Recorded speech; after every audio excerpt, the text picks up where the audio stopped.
High বন্ধুরা, তোমরা সবাই কেমন আছো? তো আমি দীপিকা আজকে তোমাদের সাথে শেয়ার করব নিরামিষ বাঁধাকপি রেসিপি। তো চলো দেখা যাক। প্রথমে গরম কড়াইয়ের মধ্যে আমি একটা তেজপাতা এবং একটা শুকনো লঙ্কা দিয়ে দিয়েছি, তার সাথে গোটা জিরে দিয়ে দিলাম। দেওয়ার পরে আমি এটাকে ভালো করে ব্রাউন ব্রাউন করে ভেজে নিলাম। ভেজে নেওয়ার পরে কিছুটা তেল দিলাম এবং তার মধ্যে দিলাম ডুমো ডুমো করে কেটে রাখা আলু। আমি এখানে দুটো বড় বড় সাইজের আলু দিয়েছি। তোমরা চাইলে এর থেকেও পরিমাণ মতো দিতে পারো, মানে এর থেকে বেশি বা কম করে দিতে পারো, তোমরা যেরকম খেতে চাও আর কি। তার সাথে হলুদ এবং লবণ দিলাম এবং এটাকে ব্রাউন করে ভেজে নিলাম। আর তারপর দিয়ে দিচ্ছি আগে থেকে কেটে রাখা বাঁধাকপিগুলো, যেটা আমি আগে থেকেই কেটে রেখেছিলাম। তোমরা জানোই বাঁধাকপি কাটতে অনেক সময় লাগে, তো আমি আগে থেকে কেটে রেখেছিলাম এখানে। তো এরপর ভালো করে আলুর সাথে আমি বাঁধাকপিটাকে মিক্স করে নিলাম। নেওয়ার পরে এর মধ্যে চেরা কাঁচা লঙ্কা দিয়ে দিলাম, 3 থেকে 4টে 5টা এরকম দিয়ে দিলাম।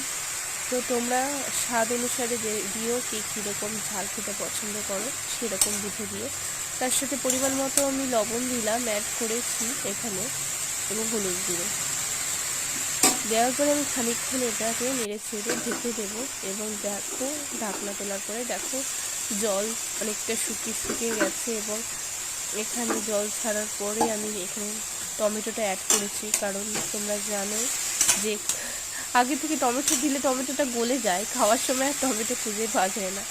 ওই জন্য একটু টমেটোর ফ্লেভারটা পাওয়ার জন্য আমি টমেটোটা এটা মাঝামাঝি টাইমে একটু অ্যাড করেছি। তারপর ঢেকে দিলাম। ঢেকে দেওয়ার পরে ঢাকনাটা তোলার পরে দেখো অনেকটাই হয়ে এসেছে রান্নাটা, শেষের দিকে প্রায় অনেকটাই জল শুকিয়ে গেছে।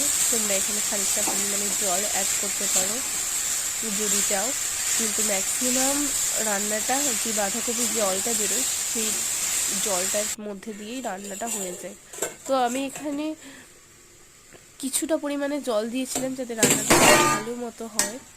তো দেওয়ার পরে এখন দেখো তোমরা অনেকটাই হয়ে এসেছে।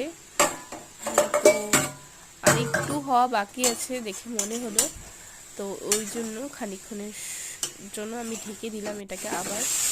এই যে ফাইনাল লুক তোমরা দেখতেই পাচ্ছ, বাঁধাকপিগুলো থেকে জল বেরিয়ে অনেকটাই কমে গেছে এবং অনেকটা মাখো মাখো মতো হয়ে গেছে। এবার গরম গরম ভাতের সাথে পরিবেশন করলে খুব সুন্দর লাগবে।